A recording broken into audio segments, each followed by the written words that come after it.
Hello students and welcome back to the next video of Vedanta commerce. मैं Amit sir आप सभी का स्वागत करता हूं आपके अपने यूट्यूब चैनल वेदांता कॉमर्स के ऊपर। ये है कंपनी अकाउंटिंग क्लास 12 के ऊपर नेक्स्ट वीडियो। और इस वीडियो में हम लोग बात करने वाले हैं ओवर सब्सक्रिप्शन के बारे में। जो टॉपिक से एग्जामिनेशन में क्वेश्चन पूछा जाता है वो उस टॉपिक की अगर बात करें तो ये उसके लिए सबसे इंपॉर्टेंट टॉपिक है ये, क्योंकि एग्जाम में आप जितना भी टॉपिक पढ़े हो, calls in arrear, calls in advance, है ना, और कंसीडरेशन अदर देन कैश, तो कंसीडरेशन अदर देन कैश से लेकर कंसीडरेशन अदर देन कैश का टॉपिक से 3 नंबर का क्वेश्चन अलग से पूछा जाता है। मगर आपको पता होना चाहिए कि शेयर से 5 नंबर 8 नंबर का क्वेश्चन एक बनता है, 8 नंबर का क्वेश्चन। और ये जो 8 नंबर का क्वेश्चन है वो टॉपिक ओवर सब्सक्रिप्शन से ही क्रिएट किया जाता है। यानी कि ये जो टॉपिक है आपको 8 मार्क्स की ओर लेकर जाएगा एग्जामिनेशन में। तो अगर मार्क्स की बात करें तो मार्क्स के हिसाब से भी बहुत इंपॉर्टेंट है। और नॉर्मली कंपनी के अंडरस्टैंडिंग की बात करें, कंपनी के शेयर अकाउंटिंग की बात करें तो उसके पॉइंट ऑफ व्यू से बहुत इंपॉर्टेंट है। ठीक है, तो क्वेश्चन क्या करता है 8 नंबर के क्वेश्चन में, आपका over subscription, calls in arrear और कॉल्स इन एडवांस दोनों को मर्ज करके, और एक और टॉपिक आगे सीखेंगे शेयर फॉरफीचर, चारों को मर्ज करके एक क्वेश्चन बनाएगा, उसको कहते हैं फुल फ्लेज क्वेश्चन। और वही एग्जामिनेशन में 8 मार्क्स में आपसे पूछा जाएगा। यानी कि ओवर सब्सक्रिप्शन इस हिसाब से बहुत ही इंपॉर्टेंट रोल प्ले करता है आपके एग्जामिनेशन के लिए। अच्छा, अगर बात करें ओवर सब्सक्रिप्शन की तो ओवर सब्सक्रिप्शन मतलब होता है, देखिए दो टर्म है, under subscription and over subscription. मान लीजिए कंपनी 1 लाख शेयर मार्केट में इशू किया, कंपनी मार्केट में 1 लाख शेयर इशू किया, और कंपनी का जो शेयर है वो 1 लाख है ना। जैसे मान लीजिए हम कंपनी चला रहे हैं, मुझे 1 लाख अपनी कंपनी का शेयर बेचना है, तो हम मार्केट में पब्लिकली अनाउंस किए कि भाई ये कंपनी जो है शेयर बेचना चाहती है। 1 लाख शेयर मार्केट में हम इशू किए, 1 लाख शेयर के लिए एप्लीकेशन इशू किए कि आप में जिसको जिसको भी खरीदना है आप लोग इनवाइटेड है, आप लोग अप्लाई करिए और आप पैसा भेजिए, फिर हम आपको शेयर अलॉट करेंगे। आपको पता है कंपनी पहले पैसा लेती है तब शेयर अलॉट करती है, क्योंकि आप देखिए एंट्री में पहले एप्लीकेशन का पैसा आता है, तब जाके कंपनी शेयर के पैसे को ट्रांसफर करती है कैपिटल में। यानी कि पहले ही शेयर नहीं दिया जाता है, पहले जनता पैसा अप्लाई करता है, एप्लीकेशन के नाम पे पैसा देता है, कंपनी फिर वेरीफाई करती है उसको, और देन जाके ये पैसा फिर किसको दे दिया, ये पैसा रख लेती है कंपनी और बदले में शेयर दे दिया जाता है। तो कभी कभी क्या होता है, कंपनी 1 लाख शेयर के लिए इन्वाइट किया था, कंपनी 1 लाख शेयर के लिए इन्वाइट किया था, मगर कंपनी को 1,20,000 शेयर के लिए एप्लीकेशन आ गया। जैसे मान लीजिए कोई एक बहुत अच्छा पॉपुलर कॉलेज है, उस कॉलेज में 50 सीट है, मगर जब इशू किया कॉलेज, एप्लीकेशन फॉर्म मार्केट में लाया तो 60 लोग जो है अप्लाई कर दिए। तो कहीं ना कहीं देख रहे हो एडमिशन जो है वो ओवर सब्सक्राइब हो गया, है ना। सीट 50 है मगर अप्लाई कितना कर दिया है, 60 बच्चा कर दिया, तो उस केस में 10 बच्चे को रिजेक्ट किया जाएगा। तो उसी प्रकार से यहां पर भी होता है। यहां पर क्या होता है कि कंपनी जब शेयर मार्केट में इशू करती है तो कभी कभी ऐसा होता है कि कंपनी का बहुत अच्छा वैल्यू है, तो 1 लाख शेयर ही बेचना चाहती है, मगर एप्लीकेशन आ गया 1,20,000 के लिए, 1,40,000 के लिए, 2 लाख शेयर्स के लिए, 2,50,000 शेयर्स के लिए पैसा आ गया। तो उस केस में कंपनी क्या करता है, कुछ पैसा को आगे ट्रांसफर करता है या फिर कुछ रिजेक्ट कर देता है, यानी कि शेयर्स को ही रिजेक्ट कर देता है कि नहीं आपको हम शेयर नहीं दे पाएंगे, लेटर ऑफ रिग्रेट इशू कर देता है। जैसे मेरी कंपनी है और आप मेरे कंपनी में अप्लाई किए, कोई बच्चा मान लीजिए मुझे 1,000 शेयर बेचना है, कोई बच्चा 100 शेयर के लिए अप्लाई किया, कोई 500 शेयर के लिए अप्लाई किया, कोई 300 शेयर के लिए अप्लाई किया, कोई 600 शेयर के लिए अप्लाई कर दिया। तो कोई 600, 500, 300, 6 5 11 और 3 14 और 1 1500 शेयर का एप्लीकेशन आ गया। तो हम चाहे तो अलग अलग तरीके से अलॉट कर सकते हैं, या फिर 1,000 बेचना चाहते हैं और हमको 1500 शेयर का पैसा आ गया, तो हम 500 वाला जो अप्लाई किया था उसको रिजेक्ट कर देंगे, वो कंपनी कैसे करेगा वो आपको क्वेश्चन में आगे दिखेगा। और इसमें भी अलग अलग टाइप होता है। कभी क्या होता है, रिजेक्ट कर दिया जाता है, कभी जो एक्स्ट्रा पैसा आता है उसको एक्स्ट्रा ट्रांसफर कर देते हैं, अलग अलग तरीके से। फिर कभी कभी रेशियो के हिसाब से रिजेक्ट करता है, ठीक है ना, कि जो 600 शेयर के लिए अप्लाई किया उसको आधा देंगे, यानी कि 300 शेयर ही देंगे, है ना। तो उस केस में इस तरीके से काम होता है। तो ओवर सब्सक्रिप्शन का मतलब समझ में आ रहा होगा आपको, कि जब कंपनी का शेयर, नंबर ऑफ शेयर से ज्यादा एप्लीकेशन आ जाता है तो उस केस में उसको ओवर सब्सक्रिप्शन बोलते हैं।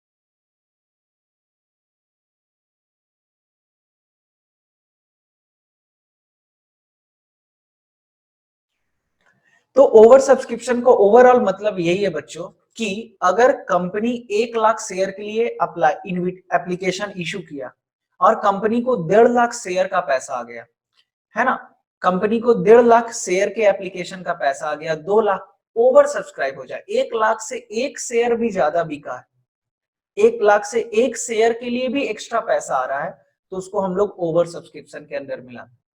अच्छा सर, क्या जरूरी है हमेशा ओवर सब्सक्रिप्शन भी हो? कम नहीं बिकता है, जरूर बिकता है।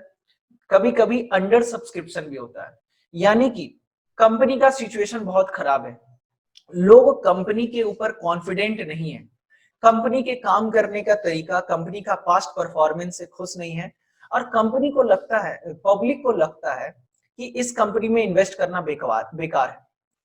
तो कंपनी मार्केट में इशू किया शेयर, और कंपनी का अगर मान लीजिए 1 लाख शेयर मार्केट में एप्लीकेशन के लिए इशू किया, और कंपनी का मात्र 90,000 के लिए एप्लीकेशन आया, 80,000 के लिए आया, 85,000 के लिए आया, 98,000 के लिए आया, अगर एक शेयर का भी कम पैसा के लिए अप्लाई किया गया है, एप्लीकेशन आया, तो उसको हम कहेंगे अंडर सब्सक्रिप्शन, है ना। तो जब कंपनी 1 लाख शेयर के लिए इनविटेशन दी, मगर एप्लीकेशन मात्र 98,000 के लिए आया, या फिर 95,000 के लिए एप्लीकेशन आया, या फिर 50,000 के लिए आया, कोई भी अमाउंट हो, वो अंडर सब्सक्रिप्शन में आ जाएगा। रूल क्या कहता है कि कंपनी का कम से कम 90% शेयर बिक जाना चाहिए, तभी वो आगे का पैसा मांग सकती है। कहने का मतलब थोड़ा समझिएगा, अंडर सब्सक्रिप्शन का एक रूल है, मिनिमम सब्सक्रिप्शन उसको बोलते हैं, मिनिमम सब्सक्रिप्शन 90% होना चाहिए। मतलब कि कंपनी अगर 1 लाख शेयर के लिए इनविटेशन भेजी है, तो कम से कम 90% एप्लीकेशन रिसीव होना चाहिए, मतलब 90,000 शेयर के लिए एप्लीकेशन आ जाना चाहिए। अगर 89,000 या फिर एक शेयर भी कम है, तो कंपनी को पूरा का पूरा पैसा रिफंड करना पड़ जाएगा। मतलब कि अगर मेरी कंपनी मार्केट में शेयर इशू की है और आप लोग खरीदे, मगर अनफॉर्चुनेटली 89% शेयर ही बिका मेरा, 89% शेयर का ही एप्लीकेशन मनी आया, तो हमको पूरा पैसा विद इन प्रिस्क्राइब्ड लिमिट पूरा का पूरा वापस करना पड़ेगा। सर ऐसा क्यों, सर ऐसा क्यों होता है सर कि 90% बिक जाना चाहिए, 89 में क्या प्रॉब्लम है? देखो बाबू, 10% का मार्जिन रखा है सरकार, अगर सरकार नहीं, कंपनीज एक्ट 2013, और इसको ये किसके अधीन चलता है? तो ये चलता है कंपनी लॉ बोर्ड, CLB के तहत चलता है, ये कंपनी लॉ बोर्ड के तहत चलता है, ठीक है। इसके आगे कभी हम चर्चा करेंगे, ठीक है। अच्छा, ऐसा क्यों सर 90% बिक जाना चाहिए? अब जैसे मान लो हम एक प्रोजेक्ट पे काम कर रहे हैं, और उस प्रोजेक्ट के लिए, अच्छा एक बच्चा कह रही है कि सर वेट भी तो कर सकता है। देखो एक लास्ट डेट होता है, जैसे मान लीजिए आप कॉलेज में एडमिशन लेती हो, तो कॉलेज में जब एडमिशन लेते हैं तो एडमिशन क्लोज का एक लास्ट डेट होता है कि नहीं? तो उसी तरीके से शेयर बेचने के लिए भी एक लास्ट डेट होता है। अगर मान लीजिए 1 जनवरी को हम मार्केट में पब्लिक में इशू किए, और मान लो मेरा 15 फरवरी लास्ट डेट है, तो 15 फरवरी तक मेरा 90% शेयर बिक जाना चाहिए। अब कितना दिन के लिए हो ये मैटर नहीं है, मगर अगर मेरे कंपनी ने 15 तारीख लास्ट डेट डाला है कि 15 फरवरी तक जिनको भी पैसा भेजना आप भेज दीजिए, कंपनी कब तक इंतजार करेगी? एक लिमिट होगा ना। अब क्या 10 साल इंतजार करेगी? तो बाकी इन्वेस्टर का पैसा क्या होगा, रखे रहोगे? नहीं ना। तो कंपनी क्या करता है कि 15 फरवरी तक का अगर लास्ट डेट दिया है, 15 फरवरी तक जो भी एप्लीकेशन का पैसा आया, उसके हिसाब से काम करेगा। अगर नहीं बिका तो पूरा with in prescribed day, I think 45 day या 30 डे है, 30 दिन या 45 दिन के अंदर में, एग्जैक्टली मुझे याद नहीं आ रहा है, हमको वो पैसा क्या करना पड़ेगा, रिफंड करना पड़ेगा। मिनिमम सब्सक्रिप्शन यानी कि आप अगर आपके एग्जामिनेशन में आपसे क्वेश्चन पूछ दिया जाए कि मिनिमम सब्सक्रिप्शन कितना है, तो 90% है। ठीक है। अच्छा सर ऐसा क्यों होता है सर, ये जो 90% का कोटा क्यों फिक्स किया गया? देखिए इसके पीछे एक लॉजिक है। मान लीजिए हम किसी प्रोजेक्ट पे काम कर रहे हैं और उस प्रोजेक्ट पे काम करने के लिए मुझे 1 करोड़ रुपए का रिक्वायरमेंट है, और उसके लिए हम मार्केट में शेयर इशू किए, उसके लिए हम मार्केट में शेयर इशू किए 1 करोड़ रुपए का, मगर हमको एप्लीकेशन के थ्रू मात्र 85 लाख रुपीज ही आया, है ना। हमको शेयर बेच के मात्र कितना आया, 85 लाख रुपीज। अब ये बताओ 15 लाख रुपए का गैप है, 15 लाख रुपए का गैप है, ये एकदम छोटा अमाउंट ले रहे हैं। करोड़ों अरबों रुपया में कंपनी डील करती है, 15,000 करोड़, 20,000 करोड़, 25,000 करोड़ की बात होती है, हम 1 करोड़ एकदम छोटा अमाउंट लिए। ठीक है। तो अब बताइए कि ये जो गैप है 15 लाख रुपया, इसके कारण देखिए होगा क्या, अगर हम जिस प्रोजेक्ट में हमको 1 करोड़ लगाना था, उस प्रोजेक्ट में हम मात्र 85 करोड़ रुपीज लगाएंगे, तो ज्यादा चांसेस है लॉस होने का। आपको ये बहुत अच्छे से पता है कि किसी भी बिजनेस एक्टिविटी को आप अगर परफॉर्म कर रहे हैं और उसमें रिक्वायर्ड अमाउंट ऑफ कैपिटल नहीं लगा रहे हैं, रिक्वायर्ड अमाउंट ऑफ कैपिटल अगर आप नहीं लगा रहे हो, रिक्वायर्ड अमाउंट ऑफ इन्वेस्टमेंट नहीं लगा रहे हो, तो घाटा होने का चांसेस हो जाता है। तो कहीं ना कहीं उस प्रोजेक्ट में पैसा अमाउंट लगाने के लिए कहीं ना कहीं थोड़ा पैसा कम रहा है। तो या तो अगर 90% यानी कि 90 लाख रुपए, देखो 90 लाख रुपीस आ गया, 91 लाख रुपीस आ गया, 92 लाख रुपीस आ गया, तो थोड़ा बहुत कंपनी मैनेज कर सकता है, अपना फंड लगा सकता है। मगर जरूरत से ज्यादा अगर कम आया है पैसा, तो उसको मैनेज करेंगे तो कहीं ना कहीं हो सकता है कि लॉसेस हो जाए। तो सिंपल सा फंडा लॉजिक, जनरल लॉजिक यही है कि अगर कम पैसा लेके कंपनी इन्वेस्टमेंट करती है, कम पैसा लेके अगर कंपनी इन्वेस्टमेंट करती है, तो प्रॉब्लम क्या होगा कि कंपनी एक्सपेक्टेड मैनर में काम ना कर पाए। बात समझ में आ रहा है? इसलिए मिनिमम 90% का सब्सक्रिप्शन का लॉजिक लाया गया है।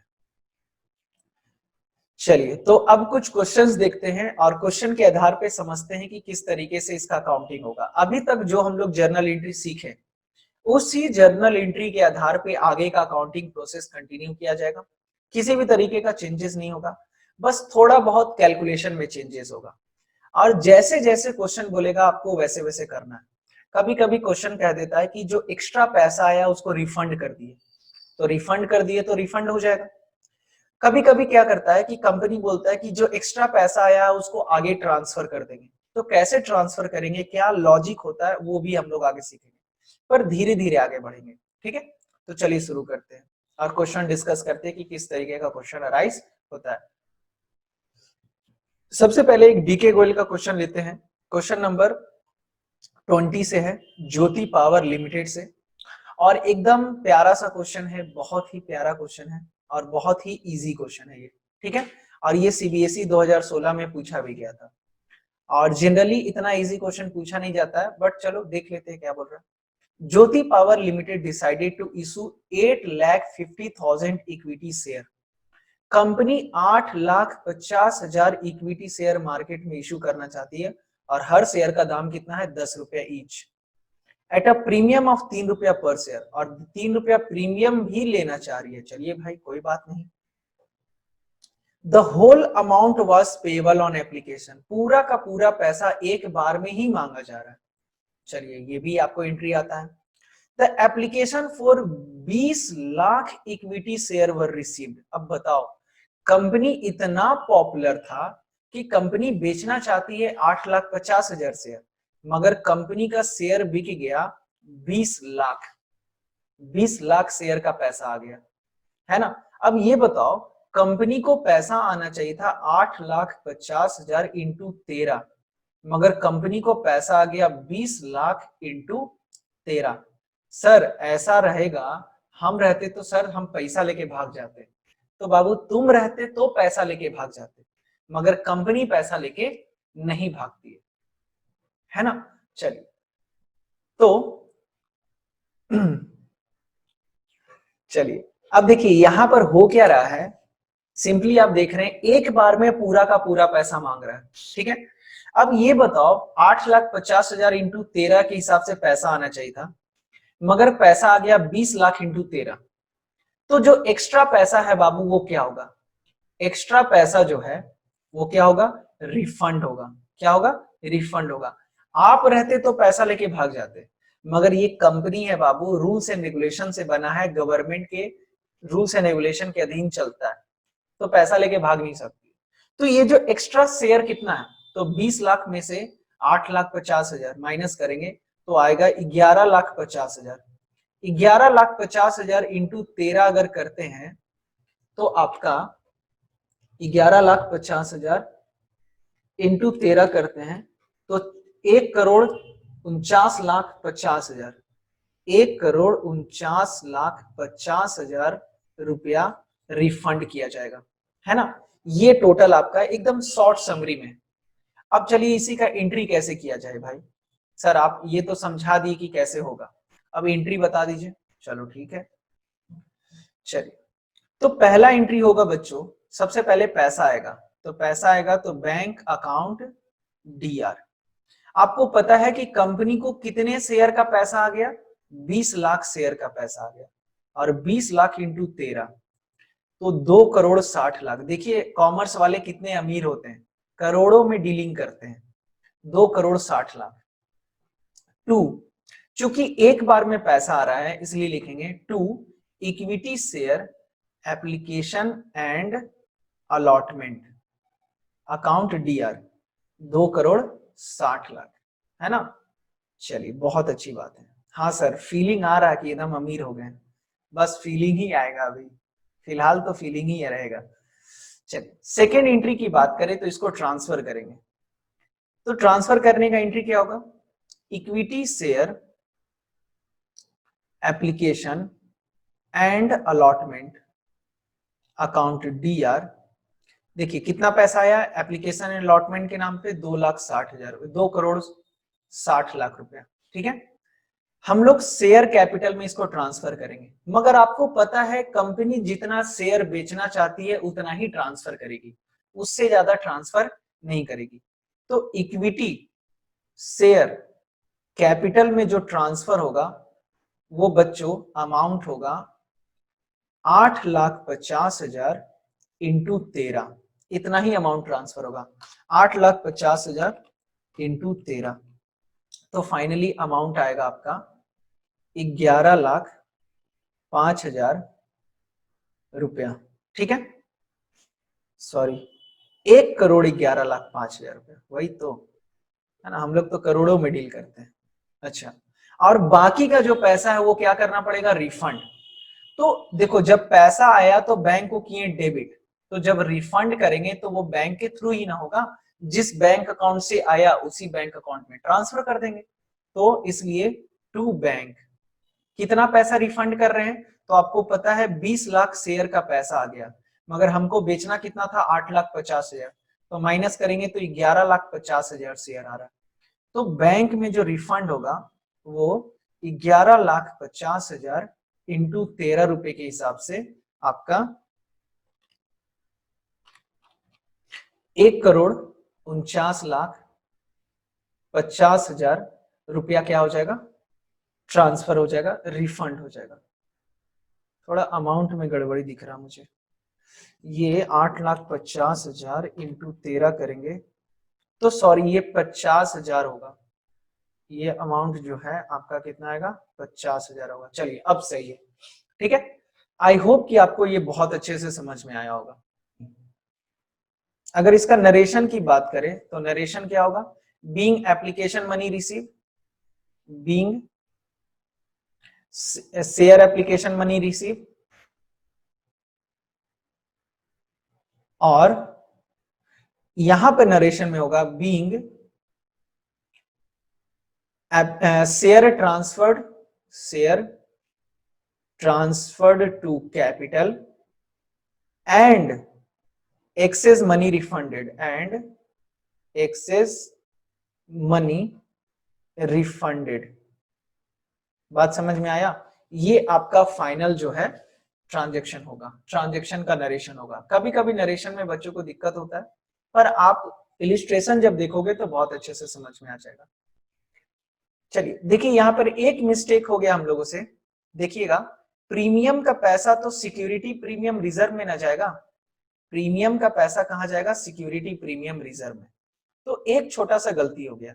इक्विटी शेयर कैपिटल 8,50,000 इंटू 10 करेंगे, और सिक्योरिटी प्रीमियम का पैसा सिक्योरिटी प्रीमियम रिजर्व में अकाउंट कितना? 8,50,000 इंटू 3 रुपया। तो ये दोनों अमाउंट अलग अलग लिखाएगा। तो यहां पर जब करेंगे तो आएगा 85 लाख रुपीस। 8,50,000 इंटू 10 करेंगे तो, और 8,50,000 इंटू 3 करेंगे तो आपका अमाउंट आएगा 25,05,000 रुपया, 25,50,000 रुपया, 25,50,000 रुपया। ये आपका फाइनल एंट्री होगा। हम अभी सिक्योरिटी प्रीमियम रिजर्व का अमाउंट जो ब्रेक करना था वो करना भूल गए। चलो कोई नहीं, बड़े बड़े शहरों में छोटी छोटी बातें होते रहती, ठीक है। आई होप कि आपको ये बहुत अच्छे से क्लियर होगा। नेक्स्ट क्वेश्चन की बात करते हैं। नेक्स्ट क्वेश्चन है हमारा क्वेश्चन नंबर 21। क्वेश्चन नंबर 21 में कह रहा है, Govind limited issued a prospectus inviting application for 20,000 share, 10 each at a premium of 3 रुपया पर शेयर। 20,000 शेयर है दोस्तों, हर शेयर का दाम 10 रुपया है और 3 रुपया प्रीमियम है। पेबल 4 रुपया ऑन एप्लीकेशन, 5 रुपया including premium on allotment, and 2 रुपया फर्स्ट कॉल, 2 रुपया फाइनल कॉल। तो कुछ इस प्रकार से पैसा मांगा जा रहा है, 4, 5, 2 और 2, और इस 5 रुपए में 3 रुपया का प्रीमियम छिपा हुआ है, तो ये हो जाएगा 2 + 3। ये तो हम लोग पहले से जानते हैं, इस तरीके से करना। एक बार क्वेश्चन को शॉर्ट में जरूर लिखेंगे। कंपनी कितना शेयर बेचना चाहता है? 20,000 शेयर, मगर application were received for 27,000 share, मगर कंपनी को कितना शेयर का पैसा मिल गया? 27,000 शेयर का एप्लीकेशन का पैसा मिल गया, मतलब 7,000 शेयर एक्स्ट्रा आ गया। अब ये कंपनी 7,000 शेयर का जो पैसा एक्स्ट्रा आया है क्या करे? तो कंपनी कुछ इस प्रकार से काम किया, इस पॉइंट को समझिए। टू एप्लीकेंट 16,000 फुल अलॉटमेंट, इसका क्या मतलब है? To application of 16,000, to application of 16,000। अब देखिए, दो कैटेगरी में बटेगा, एक होगा अप्लाइड और एक होगा अलॉट। अप्लाइड मतलब एप्लीकेशन कितने का आया, और अलॉट मतलब उनको शेयर कितना दिए। तो फर्स्ट केस में क्या बोल रहा है? फर्स्ट केस में बोल रहा है बच्चों कि to application of 16,000 share full allotment.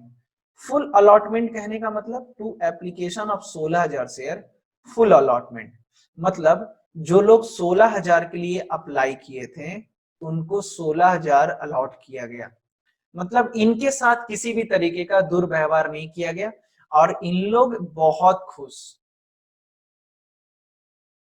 बहुत खुश, ठीक है। मगर आप देखिए, सेकेंड पॉइंट कह रहा है the two application of 6,000 share only 4,000, यानी कि जो लोग 6,000 शेयर के लिए अप्लाई किए थे उनको मात्र 4,000 शेयर दिया गया। तो ये लोग बेचारा खुश तो नहीं होगा पर उदास भी नहीं होगा, ये चुप रहेगा। चुप क्यों रहेगा? क्योंकि भाई कुछ तो शेयर मिला ना। पर लास्ट पॉइंट क्या कह रहा है देखो, टू एप्लीकेशन ऑफ 5,000 शेयर नील। नील कहने का मतलब इनको कुछ नहीं दिया गया, इनको पूरा का पूरा पैसा वापस कर दिया गया, यानी कि जो लोग 5,000 शेयर के लिए अप्लाई किए उनको 0 शेयर दिया गया। अब 0 शेयर दिया गया तो ये बेचारा ना उदास होगा, ये उदास है, ये जो है ये उदास है। बात समझ में आया? हाँ, देखो बहुत ज्यादा उदास है। बात समझ में आया? तो अब यहां पर देखिए, कंपनी को टोटल 20,000 शेयर बेचना था। कितना शेयर बेचना था? 20,000 शेयर। तो देखो, कंपनी टोटल 16,000 किसी और को दिया और 4,000 किसी और को दिया, तो टोटल कितना हो गया? 20,000। और कंपनी के पास टोटल कितना पैसा आया था? 27,000 का। इसको जोड़िए, देखिए 27,000 आएगा, 16 + 6 + 5 कितना हो गया? 27,000 शेयर। बात समझ में आया? अच्छा, अब तुम्हारे दिमाग में क्या आएगा? खुरापाती वाला क्वेश्चन, सर ये कैसे डिसाइड होता है सर, ये कैसे डिसाइड होता है सर कि 16,000 वाले को पूरा देंगे, 6,000 वाले को 4,000 देंगे, अब 5,000 वाले को भगा देंगे? ये बाबू आपके आपके है ना डिसीजन मेकिंग का पार्ट नहीं है। आप किसी कंपनी के बोर्ड ऑफ डायरेक्टर नहीं, तो आपको बस जितना क्वेश्चन बोला जाए उतना आपको करना है, उससे ज्यादा सोचने की जरूरत नहीं। क्वेश्चन आपको समझा दिए, किसी भी तरीके का दिक्कत नहीं होना चाहिए। अच्छा, कह रहा है give entries in case of cash book and journal assuming all the sum due allotment and the calls have been received. आपको जर्नल एंट्री पास करना है और कैश बुक बनाना है, मगर हम आपको पहले ही बता चुके हैं कि कैश बुक का क्वेश्चन भी रहेगा, उसका भी हम फुल फ्लेज एंट्री पास करेंगे क्योंकि कैश बुक आपको बनाने अच्छे से आता है। ठीक है। अच्छा, अब इसमें यह भी कह दिया कि कोई बंदा डिफॉल्ट नहीं किया, सबको ही पैसा टाइम पे देते चला गया, सबको ही पैसा टाइम पे देते चला गया। अब ये बताइए इसका जर्नल एंट्री क्या होगा? तो थोड़ा सोचने वाली बात है, थोड़ा सोचने वाली बात है। सबसे पहला entry, bank account DR, bank account D R कितना हो जाएगा? बैंक में कितना पैसा आएगा? तो आपको पता है स्टार्टिंग में आप सोचो, कंपनी को चाहिए था 20,000 का पैसा, 20,000 इंटू 4, कंपनी को 20,000 इंटू 4 चाहिए था, मगर कंपनी को कितना पैसा आ गया? 27,000 इंटू 4, है ना। कंपनी को स्टार्टिंग में थोड़ी पता था, कंपनी के पास जब पैसा आया, पैसा कैलकुलेट किया, बैंक बैलेंस मैच किया, तब ना पता चला कि हाँ 20,000 के बदले कितना पैसा आ गया? 27,000 शेयर का पैसा आ गया। यानी कि बैंक में कितना पैसा आया है बच्चों? 27,000 इंटू 4 रुपया। ठीक है, तो 27,000 इंटू 4 कितना होगा? सर हम लोग कैलकुलेटर यूज करेंगे ना? एकदम नहीं, है ना, एकदम नहीं यूज करेंगे। 2 इक्विटी शेयर एप्लीकेशन कितना टोटल आया? 1,08,000 रुपया, ये लिख दिए। नरेशन हमसे कोई मत पूछना, बता दे रहे हैं। सेकेंड एंट्री, इसको ट्रांसफर करेंगे। ट्रांसफर कहां करेंगे? तो इसमें अलॉटमेंट में, सॉरी शेयर कैपिटल में। ठीक है, तो जब ट्रांसफर करेंगे तो आपको पता है, आपको पता है जो लोग 5,000 के लिए अप्लाई किए थे, जो लोग 5,000 के लिए अप्लाई किए थे उसको एक भी शेयर नहीं दिए, और जो लोग 6,000 के लिए अप्लाई किए थे उनको मात्र 4,000 शेयर दिए। तो देखो रिफंड कितना पैसा होगा, रिफंड कितना पैसा होगा? तो रिफंड होगा मेरे दोस्तों, 6,000 के लिए अप्लाई किया था, इसको 4,000 मिला, तो एक्सेस कितना पैसा है? Sir 2,000 share. तो 2,000 इंटू 4, 4 से ही सारा काम होगा। ध्यान देना, बहुत सारे बच्चे जो हैं अमाउंट में ही कंफ्यूज हो जाते हैं, यहां पर 4 रुपए से ही काम होगा। ठीक है, बात क्लियर है? चलिए, है ना। 6,000 के लिए ये लोग अप्लाई किया था, इसको 4,000 शेयर मिला है, तो कहीं ना कहीं इसका 2,000 एक्स्ट्रा जो पैसा वो रिफंड करना पड़ेगा। तो टोटल कितना है? 8,000 रुपया। और ये लोग को तो एक भी शेयर नहीं दिए, तो इसका पूरा पैसा रिफंड करना पड़ेगा। तो 5,000 इंटू 4 कितना? 20,000। तो टोटल कितना पैसा रिफंड हो जाएगा मेरे दोस्तों? 28,000 रुपया। बात समझ में आ रहा है? क्या क्वेश्चन में ऐसा कुछ दे रहा है? नहीं दे रहा है, चलिए कोई दिक्कत नहीं। तो टोटल 28,000 रुपया रिफंड हो रहा है। तो इसका एंट्री क्या होगा? आई होप कि आपको एकदम पूरा कैलकुलेशन क्लियर होगा। ठीक है, चलिए इस तरीके का कैलकुलेशन आपको बहुत सारा करना है, अभी तो एक दो क्वेश्चन ही सीखे हैं, है ना, आपको स्क्रीनशॉट लेने का जरूरत नहीं है इसका। एंट्री क्या होगा? Equity share application account DR 1,08,000 to equity share capital, and जो रिफंड हो रहा है उसके लिए क्या लिखेंगे? To bank. जो रिफंड हो रहा है उसके लिए क्या लिखेंगे? To bank account. रिफंड कितना कर रहे हो? 28,000 रुपया। तो बाकी का जो पैसा बचा वो क्या हो जाएगा? आपका कैपिटल में ट्रांसफर हो जाएगा। तो कितना हो जाएगा? 80,000 रुपया। और इस तरीके से भी आप चेक कर सकते हो। आपको पता है कि 20,000 शेयर कंपनी को बेचना है और कंपनी को 20,000 के एप्लीकेशन का रेट का 4 रुपया के हिसाब से आपको कंपनी को टोटल कितना मिलना चाहिए, 80,000, और बाकी जो भी एक्स्ट्रा पैसा मिलेगा वो रिफंड कर देंगे। तो इस तरीके से भी वेरीफाई कर सकते हो। तो आपका शेयर कैपिटल का एप्लीकेशन का पैसा 80,000 ट्रांसफर हो गया और 28,000 क्या कर दिए, रिफंड भी कर दिए। ठीक है, चलिए नेक्स्ट। इस क्वेश्चन में कुछ एक्स्ट्रा ज्यादा कुछ नहीं बोल रहा है, तो आप निश्चिंत रहिए। थर्ड क्वेश्चन क्या कह रहा है, थर्ड एंट्री क्या होगा। थर्ड एंट्री हम लोग अलॉटमेंट का करेंगे। अलॉटमेंट में पता है 5 रुपया रेट है, जिसमें कि 2 रुपया प्रीमियम है, 3 रुपया प्रीमियम है। ठीक है, तो एंट्री क्या होगा, एंट्री होगा शेयर अलॉटमेंट, इक्विटी लगा लेना, चलो हम लगा देते हैं, equity share allotment account D R. Company को 20,000 शेयर बेचना है और बेच रहा है, और कंपनी का रेट कितना अलॉटमेंट का, 5 रुपया, तो 1,00,000 रुपया। To equity share capital, and चूंकि इसमें 3 रुपया प्रीमियम भी है तो लिखेंगे टू सिक्योरिटी प्रीमियम रिजर्व। और इक्विटी शेयर कैपिटल में कितना होगा, 20,000 इंटू 2 रुपया, और प्रीमियम का पैसा 20,000 इंटू 3 रुपया, है ना। आपको किसी भी तरीके का दिक्कत इसमें नहीं होना चाहिए। तो फाइनली आपका एंट्री होगा 20,000 इंटू 2 40,000, और यहाँ पे होगा 60,000 रुपया। ये तो हम लोग ड्यू कर दिए। अब देखो कोई डिफॉल्टर नहीं है, तो पहले जैसा एंट्री था एकदम वैसे ही होगा। फोर्थ पैसा आएगा, पैसा आएगा तो क्या एंट्री करेंगे, bank account DR, bank account DR to equity share allotment, equity share allotment कितना, 1,00,000 रुपया और 1,00,000 रुपया। ठीक है, फिर उसके बाद फिफ्थ एंट्री अलॉटमेंट ड्यू करेंगे, फर्स्ट कॉल ड्यू करेंगे, तो equity share first call account DR to equity share capital, equity share capital कितना रेट है, 20,000 इंटू 2 रुपया, तो 40,000 और 40,000। फिर पैसा आएगा तो bank account DR to share first call. Third entry क्या होगा, सिक्स्थ एंट्री क्या होगा, bank account DR to share first call, कितना 40,000 और 40,000, और फाइनल का भी वही हो जाएगा। इसमें किसी भी तरीके का दिक्कत नहीं होना चाहिए। अच्छा, आप यहां पर अभी इत्मीनान मत हो, यहां पर एक ट्विस्ट हम लाने वाले हैं।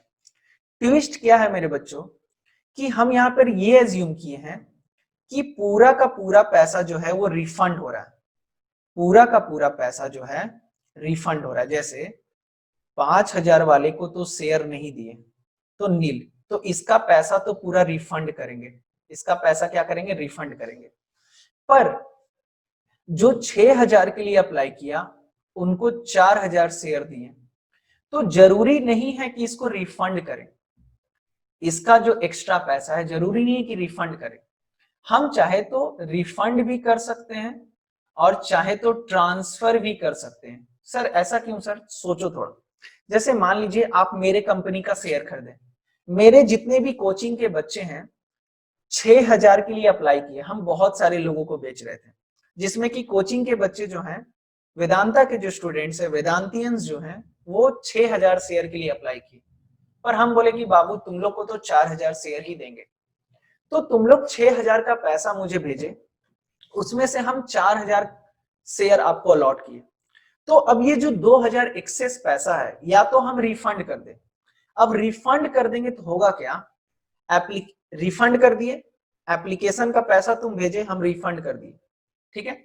चलिए, मगर फ्यूचर में जिनको जिनको शेयर दिए उनसे अलॉटमेंट का भी तो पैसा मांगेंगे, है ना। जैसे आप लोग मेरे को पैसा शेयर अप्लाई किए, या फिर उसमें से मात्र एक बच्चा, मान लीजिए सिर्फ एक बच्चा, तो आपको अच्छे से समझ में आएगा।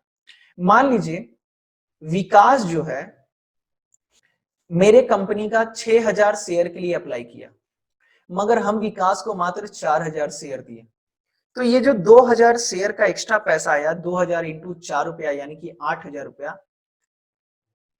हम या तो वापस कर सकते हैं या तो ट्रांसफर कर सकते हैं। वापस कर दिए तो होगा क्या, अलॉटमेंट के टाइम पे फिर पैसा मांगेंगे, यानी कि विकास हमको पैसा दिया और हम कुछ पैसा रखें और कुछ पैसा रिफंड कर दिए। फिर अलॉटमेंट का पैसा मांग रहे हैं, तो पैसा मांगना, रिफंड करना, इससे बढ़िया है जो एक्स्ट्रा पैसा है उसको अलॉटमेंट में ट्रांसफर कर दिए। बात समझ में आ रहा है क्या बोल रहे हैं? विकास हमको कितना पैसा भेजा? विकास हमको पैसा भेजा है 6,000 इंटू 4 के हिसाब से 24,000 रुपया। मगर हम विकास को 4,000 इंटू 4 यानी कि 16,000 शेयर का पैसा दिए, शेयर रखें। बाकी का 8,000 अगर रिफंड कर देंगे तो फिर अलॉटमेंट के टाइम पे हम फिर पैसा मांगे कि नहीं? विकास के पास कितना शेयर है? 4,000 शेयर है। 4,000 इंटू 5 अगर करते हैं तो 20,000 शेयर होता है, 20,000 रुपया होता है। ठीक है, तो 20,000 रुपया हम फिर उससे मांगेंगे कि नहीं मांगेंगे? है ना? चलिए, तो आज की वीडियो में बस इतना ही। आज हम लोग समझे कि आखिर over subscription and under subscription क्या होता है, एंड ओवर सब्सक्रिप्शन के ऊपर 2 क्वेश्चन डिस्कस किए। अभी यहीं पे सिलसिला खत्म नहीं होगा, अभी और भी क्वेश्चन डिस्कस करेंगे और समझेंगे कि आखिर ओवर सब्सक्रिप्शन के बारे में और कितने तरीके का क्वेश्चन आ सकता है। तो फिलहाल इस वीडियो में बस इतना ही। Thank you so much, bye bye, take care.